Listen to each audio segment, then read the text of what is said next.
Queremos cumprimentar todos com a paz de nosso Senhor e Salvador Jesus Cristo, com muita alegria que nós damos continuidade aos estudos bíblicos das lições CPAD. Estamos estudando a Escola Bíblica Dominical. Na sequência, estudaremos lição extra, lição de número 3, o avivamento no Novo Testamento. A nossa leitura bíblica em classe, Evangelho de João, capítulo 4, versos 7 ao 15, estudaremos com base nos tópicos a seguinte: o avivamento nos Evangelhos, o avivamento no Atos dos Apóstolos e também nas Epístolas e no Apocalipse. Continuando a nossa lição, parte de número 2, nós agora chegamos no avivamento em Mateus. Na primeira parte, nós estudamos o avivamento em João, e agora nós vamos para Mateus, Marcos, Lucas, Atos e assim por diante. O avivamento em Mateus vai retratar sobre o reino. Aqui na nossa lição fala sobre as expressões como reino dos céus, reino e reino de Deus. São expressões semelhantes, ok? Reino dos céus, reino de Deus e reino. Aqui nós temos a menção de que vai revelar Jesus como Messias e principalmente como Rei. No Evangelho de Marcos nós temos ele como servo, 3 aspectos. O primeiro aspecto como, veja aí, servo vencedor. O segundo, sofredor. E o terceiro, exatamente, o servo triunfante. E concluindo, o Evangelho de Lucas vai enfatizar o aspecto do Filho do Homem, o nascimento singular do Salvador e também a respeito da mensagem dos anjos aos pastores, conforme Lucas, capítulo 2, versículo 10 ao 14. Ok? Queridos irmãos, nesta lição de hoje, nós estamos aqui mostrando um pouco a respeito do Evangelho segundo escreveu Mateus. O reino de Deus. O reino de Deus como um todo, reino de Deus, reino dos céus, reino, é um só. Só que Deus tirou um pedacinho e deu para Adão. E conforme nós temos a vinda de Jesus como Salvador, veja, Jesus ele veio daqui, ó, dessa parte de cima, porque essa parte aqui foi dada aos homens, Adão e a nós. Só que Adão perdeu essa parte por causa do pecado. Então, Jesus veio dessa parte de cima para cá, para a parte de baixo, para recuperar, sendo ele o cobrador. João, capítulo 1, versículo 11, veio para o que era seu. Esse seu aqui é esse pedaço. Esse pedaço aqui é a vinha. Amém? Isso é entendido pelas parábolas. Um certo pai de família tinha uma vinha, e nesta vinha, irmãos, ele tem o que nesta vinha? Cobradores. Nesta vinha, ele tem exatamente muitas coisas que nós vamos falar. Veja aí, ó. Deus, pai de família, entregou um pedaço do seu reino ao homem. Só que o homem se perdeu o reino, perdeu a alma, perdeu o corpo, e necessita agora de um vindo daqui para cá, que é o Senhor Jesus, morrer e tornar-se o herdeiro desse pedaço aqui, desse pedaço. Né? O reino aqui, venha o teu reino, seja feita a tua vontade assim na terra como no céu. Então Jesus é o herdeiro deste reino aqui e desse aqui. Ele é o herdeiro do reino de Deus. Então quando ele veio a primeira vez, ele veio como cobrador. Entendeu? Ele veio cobrar. João 1, versículo 11. Veio para que era seu, ou seja, a sua vinha. Mas os seus, que são os lavradores, mataram. Então Jesus, quando veio, ele veio acertar contas, porque a vinha é dele. Amém? Ele veio cobrar o que é dele, aquilo que é seu. Então, ele é o herdeiro, ele é o cobrador da sua vinha, ele é o resgatador. E ele veio buscar o que é seu, o fruto da vinha. Ele veio buscar pelo acertamento de contas. Sabe para quê, irmãos? Porque ele quer o louvor, a adoração. Tudo isso o diabo sabe, lá em Mateus capítulo 4, versículo 1 a 11, que o homem adorador, ele já paga adiantado o que é por direito dele. Por exemplo, Adão, o que é que ele fazia aqui? Adorava a Deus. Então ele já adiantava este reino aqui, ser ele o herdeiro deste reino. Então Jesus sabe muito bem que o Pai procura os verdadeiros adoradores, porque é um pagamento adiantado para herdar o reino. O diabo não ofereceu o reino a Jesus, lá em Mateus capítulo 4, versículo 1 a 11, e ele disse assim, o diabo: se prostrares e me adorares, quer dizer que uma adoração que o diabo queria que Jesus fizesse, ele disse: te darei tudo se prostrares e me adorares. Ou seja, em troca, ele daria o reino. Agora percebe-se, veja aí, quando Jesus chegou aqui, ele procurava o que era dele, ou seja, o fruto, louvor, adoração, que equivale exatamente ao pagamento de um herdeiro. Porque no reino, irmão, nós temos os filhos e os súditos. Os súditos são aqueles que pagam exatamente tributo para os filhos do reino. Agora, preste atenção, nós que somos considerados por Deus na igreja, Apocalipse 1:6, ele nos fez reis e sacerdotes para Deus seu Pai. Nós prestamos tributo, honra e glória a um rei muito maior do que nós. Quando a gente prostra e adora, reconhece por meio das nossas ofertas, nossos dízimos e doações, nós estamos prestando um culto de adoração a Deus. Ok? Tudo isso é provado porque Jesus disse para o diabo: vai-te, Satanás, porque somente ao Senhor teu Deus adorarás e somente a Ele prestarás culto, somente a Ele servirás. Entendeu aí? Servir, serviço, prestar culto, entregar o seu louvor, a sua adoração. Então, o que é que acontece aqui? Acontece que, quando nós prestamos um tributo, entregamos a nossa oferta ao Rei dos Reis e Senhor dos Senhores, isto é adoração, é reconhecimento, é honra, é glória, é culto. Agora, quando nós entregamos uma oferta para alguém menor do que nós, por exemplo, um pobre que está lá mendigando, pedindo as moedas, isso aí é uma oferta que é chamada de quê? De esmola. Eu tenho a esmola, eu dou para alguém que é menor do que eu, e eu tenho o culto. Eu dou para alguém que é maior do que eu. Entendeu? Então, por isso que é necessário a gente entender essa questão de tributo ao rei. Ok? Amém?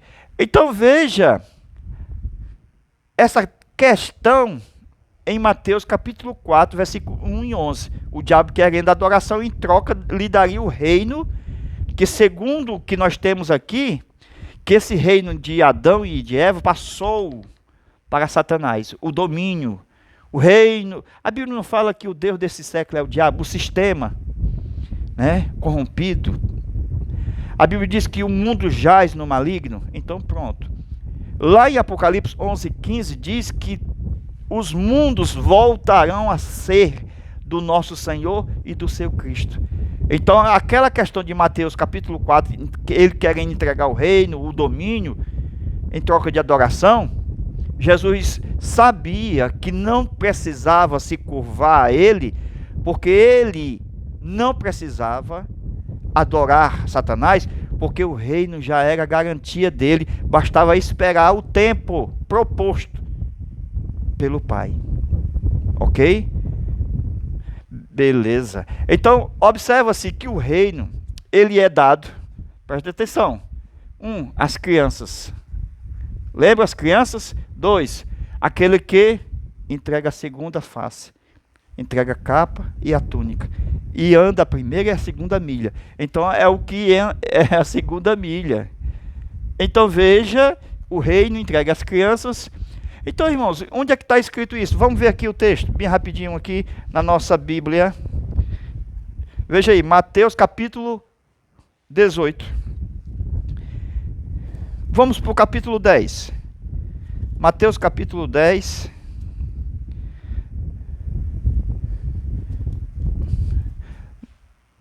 Marcos, melhor dizendo.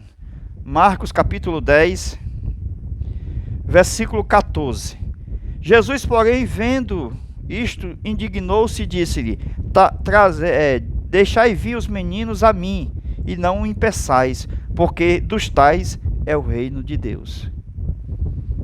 Vocês sabem muito bem a inocência da criança, a maneira que acontece entre os meninos, que se zangam, depois voltam a fazer as mesmas brincadeiras, ou seja, é um perdão automático. Isso mostra que o reino de Deus foi dado às crianças. E outra coisa mais. Agora, em Mateus capítulo 18 e versículo 10, mostra que essas crianças têm anjos. Você já viu os anjos das crianças? Veja aí, Mateus capítulo 18, versículo 10. Vede, não desprezai algum destes pequeninos. O contexto está falando das mesmas crianças. Veja mais atrás. Aí diz assim: porque eu vos digo que os seus, ou seja, os anjos daquelas crianças, dos pequeninos, os seus anjos nos céus sempre veem a face de meu Pai que está nos céus. Ok? Então veja que o reino, de modo algum, se não se fizer como uma criança, pode fazer parte desse reino de Deus. Interessante, irmão, que as pessoas estão preocupando ser o maior no reino de Deus, sendo que a nossa preocupação, em primeira instância, é entrar no reino. Entre por último, mas entre. Essa é a realidade. Mas as pessoas no tempo de Jesus perguntavam: quem é o maior no reino dos céus? Aí Jesus foi ter que trazer uma criança para explicar o reino de Deus. O maior tem que se fazer que nem o menor. Entendeu? Amém? Então observa-se nesse momento que João Batista, ele pregava o reino de Deus. Ele pregava anunciando o arrependimento de pecados.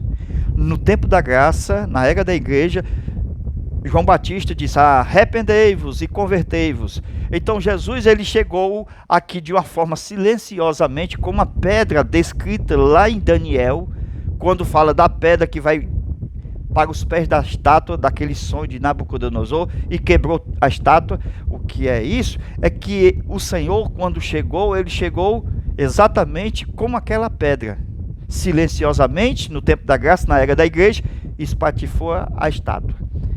De uma forma poderosa, esta mesma pedra estará no milênio. Vocês sabem muito bem que durante o milênio, este que nasceu como menino e cresceu como homem, viveu, morreu, ressuscitou, ele vai retornar na sua segunda vinda e vai reinar, governar com vara de ferro.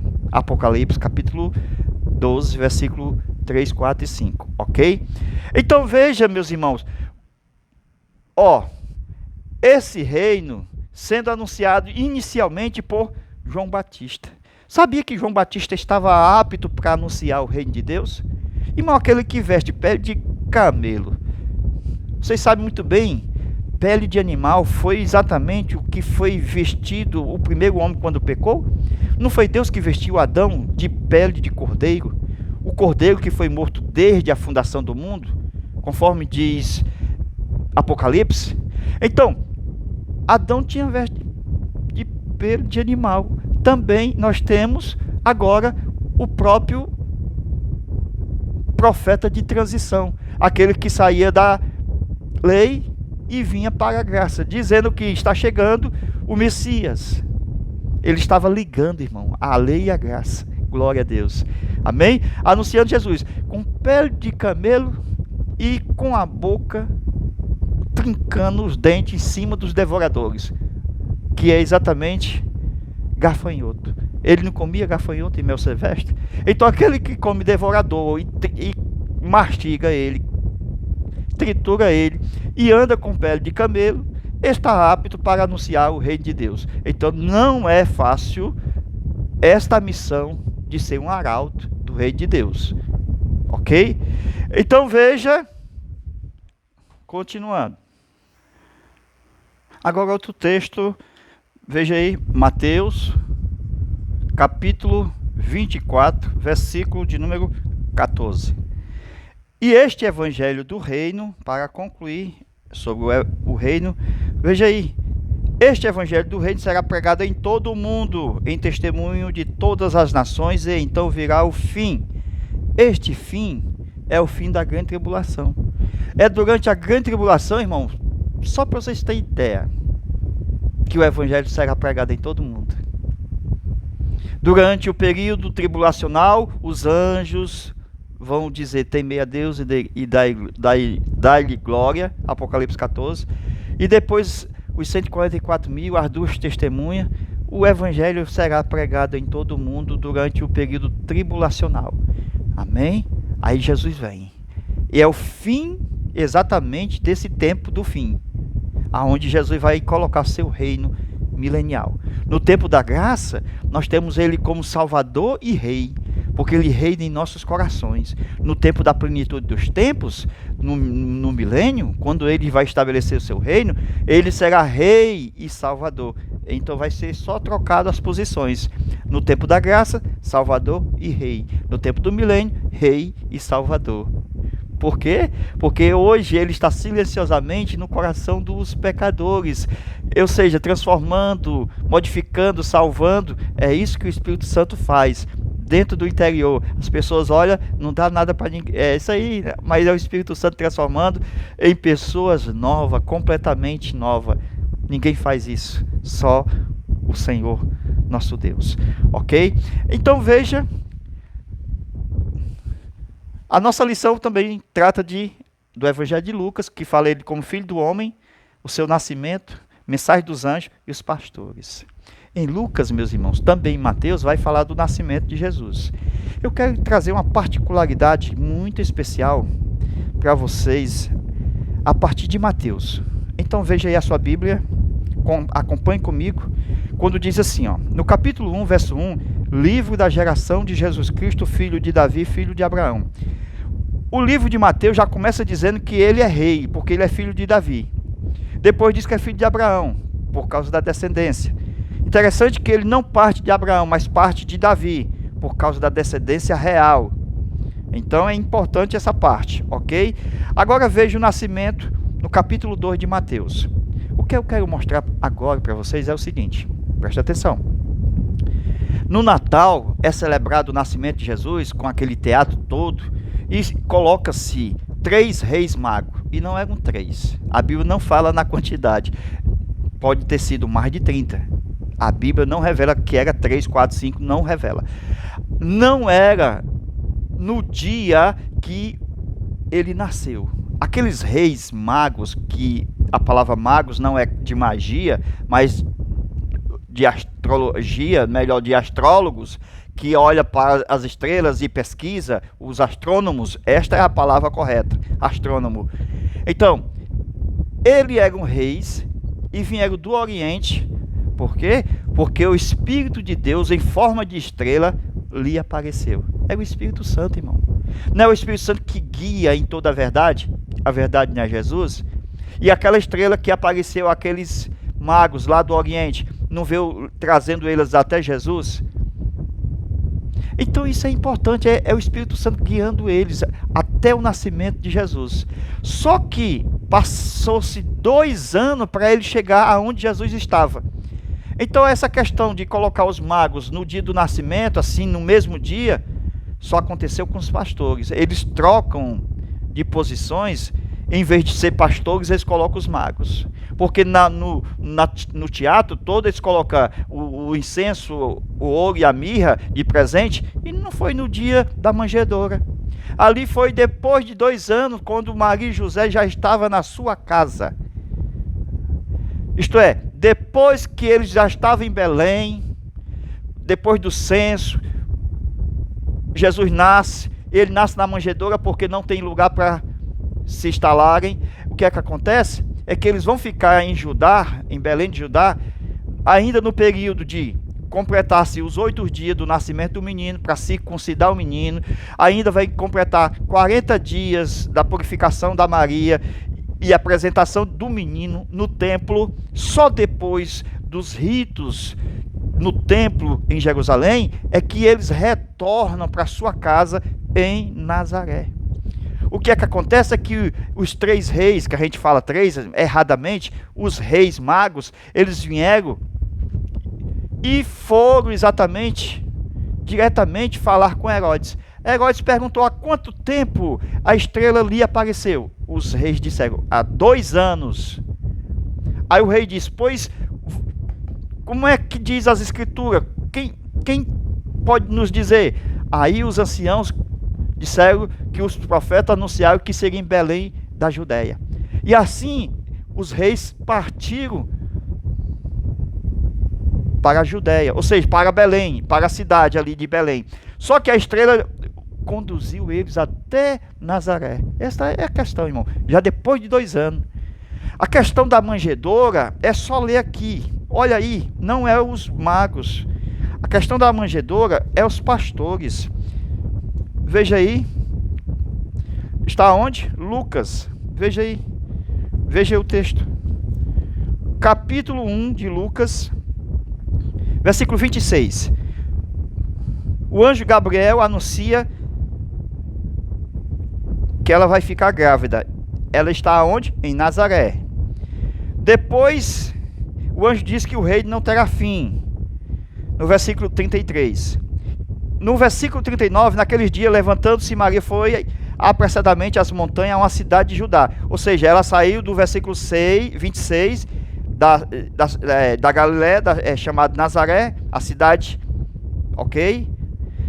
A cidade da Galiléia chamada Nazaré, e ela foi visitar sua prima. Onde é que ela estava? Numa cidade de Judá, versículo 39. Presta atenção. Veja aí capítulo 2, versículo 4. Subiu também José da Galiléia, da cidade de Nazaré. Eles ainda estavam morando na cidade de Nazaré. Eles foram à Judéia, a cidade de Davi, chamada Belém. Aí depois diz, a fim de alistarem com a sua mulher. Estava grávida. Verso 6, do capítulo 2 de Lucas. E aconteceu que, estando eles ali, se cumpriu os dias para dar luz. Tudo isso aconteceu, irmão, para cumprir as profecias. Jesus não poderia nascer em Nazaré. Ele tinha que viver em Nazaré, mas não nascer. A profecia dizia que ele tinha que nascer em Belém de Judá, mas ser criado em Nazaré. É o contrário. Para que ele fosse ser chamado Nazareno e também nascesse em Belém de Judá. É interessante essa parte. Ele não poderia nascer em Nazaré e viver em Belém de Judá. É o contrário. Ele tinha que nascer pelas profecias e morar exatamente em Nazaré. Interessante. Os pastores de Belém. Veja aí o versículo 8. Havia naquela mesma comarca pastores que estavam no campo e guardavam durante as vigílias da noite o seu rebanho. Os pastores estavam trabalhando, viu, meus irmãos? É por isso que o anjo apareceu a eles. Esses eram verdadeiros pastores. Verso 11. Pois na cidade de Davi vos nasceu hoje o Salvador, que é Cristo, o Senhor. E vos será por sinal, achareis o menino envolto em panos, olha aí, e deitado numa manjedoura. Aí sim, aqui são os pastores que vão ver o menino. Versículo 16. E foram apressadamente e acharam Maria e José e o menino deitado na manjedoura. Então não são os reis que vão estar ali, é os pastores. Versículo 21, para concluir, e 22. E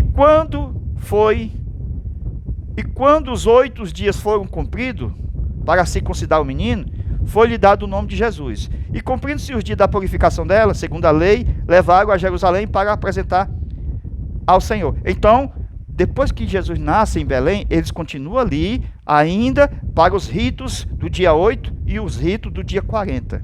Ok? Para ser circuncidado e ser apresentado. Agora presta atenção sobre o tempo que apareceu a estrela. No capítulo 2 de Mateus, os magos em Belém. Veja aí, vieram os magos do Oriente. Porque sabemos que apareceu a estrela e vimos, ele é o rei dos judeus, ok. Versículo 5, em Belém de Judeia. Presta atenção, aqui já eram os profetas dizendo que era em Belém da Judá. Então Herodes chamou os magos, inquiriu exatamente acerca do tempo em que a estrela lhes aparecera. Como é que eu sei o tempo aqui? É só chegar, veja aí, versículo de número 16, do mesmo capítulo. Então Herodes, vendo que tinha sido iludido pelos magos, irritou-se muito e mandou matar todos os meninos que havia em Belém, em todos os seus contornos, de 2 anos para baixo. Olha o tempo. Esse é o tempo que os magos disseram para Herodes. Só que os magos, eles não estavam na manjedoura, eles passaram 2 anos para chegar. Aí o que foi que aconteceu? Versículo 9 do capítulo 2. E eis que as estrelas que tinha visto no oriente ia diante deles, até que chegando se deteve sobre o lugar onde estava o menino. Esse lugar onde estava o menino, verso 11, entrando na casa, não no estábulo, não na manjedoura. Acharam o menino com Maria sua mãe, e prostrando adoravam, e abriu os tesouros, ofertaram dádiva, ouro, incenso e mirra. Ok? Isso é importante, irmão. Aí depois daqui, eles vão para o Egito, e depois do Egito eles voltam, e por revelação, continua habitando na cidade de Nazaré. Versículo 22. E foi para as partes da Galileia, e chegou e habitou numa cidade chamada Nazaré, para cumprir a escritura que ele é o Nazareno. Interessante que no dia do nascimento do menino, nós vamos ler essa parte agora, para vocês verem o que vai acontecer, ok? Então anote aí, olha aí, Apocalipse, capítulo 12, versículo de número 3, 4 e 5. No versículo 3 diz o seguinte: outro sinal no céu, eis que um dragão vermelho. Esse dragão vermelho é Satanás, certo? Satanás em forma de dragão. Ok? Presta atenção. No tempo lá do Antigo Testamento, Faraó quis matar os meninos, lançando no mar, pedindo as parteiras para matar os filhos machos das hebreias, quando fosse dar a luz, no tempo de Moisés. Então nós estamos no mesmo caminho. Então esse mesmo Faraó, na pessoa de Herodes, mandou matar os meninos de 2 anos para trás, para baixo. Só que no dia do nascimento de Herodes, melhor, de Jesus, nem Faraó e nem Herodes, é o próprio Satanás. Presta atenção, irmão. Para matar Jesus. Mandou matar os meninos de 2 anos para baixo, mas o diabo sabia que não estava no meio daqueles meninos. O próprio diabo apareceu no dia do nascimento. Veja o texto. Versículo 4. Aqui fala que, versículo 3, diz que o dragão, olha aí o sinal no céu, um dragão vermelho. No versículo 4, estou no 4 agora, fala do passado, anote aí, o passado do dragão, isto é, de Satanás. Aonde estava onde? No céu. Não é o passado dele? E depois ele não cai? Então esse passado dele está aqui, ó. E a sua cauda levou após si terça parte dos anjos. Né? A terça parte dos anjos está escrito assim, a terça parte das estrelas do céu. É aqui que a gente diz que ele, quando pecou, ele ainda tirou a terça parte. De cada 30 anjos ele tirou 10. De cada 3.000 tirou 1.000. Então, está falando do passado do dragão. É o contexto. Veja a história. Aí, ainda no versículo 4, ó. E lançou sobre a terra. Para onde foi o dragão? Para a terra. E o dragão parou diante da mulher que havia de dar luz, Maria. Para que, dando ela a luz, Jesus, lhe tragasse o filho. Quer dizer que o diabo, ele não veio mais na pessoa de Herodes e nem de Faraó. Enfim, ele mesmo chegou no dia do nascimento para matar Jesus, em forma de dragão. No versículo 5, o pai pegou o dragão e lançou para distante. Veja aí, e deu à luz um filho que há de reger todas as nações. Aqui é Jesus, o filho, homem, há de reger todas as nações. Aqui é o futuro do menino. Veja aí, reger todas as nações. Quando? No milênio, com vara de ferro. Aqui está falando do futuro do menino. Porque não deu à luz o filho, esse filho vai crescer. Jesus cresceu, irmãos. Morreu, ressuscitou, assentou à direita e vai voltar. Vai reger. Esse é o futuro do menino. Por quê? O reino, ele está dentro das 3 dispensações. O reino de Deus, a dispensação do mistério, da plenitude dos tempos, futuro, e a dispensação da graça. o que nós observamos que é um reino só, reino de Deus, reino dos céus, é um reino só. E quando Paulo vai falando sobre a pregação do reino, o que vai mudar somente as dispensações, mas a pregação é do reino, é a mesma pregação, não muda. A questão é que as pessoas acham que, por ser o evangelho eterno, lá do Apocalipse, não é a mesma mensagem. Mas Paulo rebate essa crítica aí dos teólogos, dizendo o seguinte: se alguém vos anunciar um outro evangelho daquele que foi posto, seja anátema. O mesmo evangelho anunciado a Abraão, à igreja e no milênio é o mesmo, só muda as dispensações. Só muda as dispensações. Ok? Então, isso é importante saber. Por quê? Porque o próprio pai foi quem fez o parto do menino. Onde você pode ver isso? Salmo, veja aí o texto. O próprio pai. Porque o menino, irmão, ia nascer de uma virgem. Não era uma pessoa nascida de homem, de carne, de varão, de José. Não, ele nasceu do Espírito. E como nascer de Maria, saindo do ventre, passando pelo ímã, que ainda estava intacto, por obra e graça do Espírito Santo gerado dentro, mas pelo parteiro, o próprio pai. Veja aí o texto, Apocalipse, melhor, Salmo 22, versículo 9, Jesus contando: mas tu és o que me tiraste do ventre. O próprio Jesus está se referindo ao pai que tirou ele do ventre. Irmão, se o pai não tivesse tirado Jesus do ventre como parteiro, o menino tinha morrido, não tinha passado. Então foi uma questão natural, mas espiritual. Isso é importante falar, porque já que não passa por ser virgem, por não dilatar, por não conhecer varão, e o ímã está lá, não vai poder pela ciência ter menino, porque o menino não passa, vai morrer dentro do ventre, ficar, enfim, morto, o pai vai ter que dar um jeito, irmão. O dragão lá fora, irmão, que coisa terrível, José atrás de lençol, água, para ajudar na hora do nascimento. Então, o próprio Deus, veja aí, mas tu és o que me tiraste do ventre. A partir de Maria, aí Jesus nasce. Aí Jesus vai ter um relacionamento com o pai dizendo: tu és meu Deus, desde o dia que eu nasci. Veja aí, no versículo 10 do capítulo 22 do Salmo: tu és o meu Deus, desde o ventre da minha mãe Maria. Está escrito mãe, mas no contexto, Maria. Este é o Deus que tira do ventre da vida. Vocês sabem muito bem que todas as concepções de lá para cá, desde Adão, é um milagre de Deus. É Deus quem tira, mesmo de uma forma que os seres humanos, por sua descendência, geram.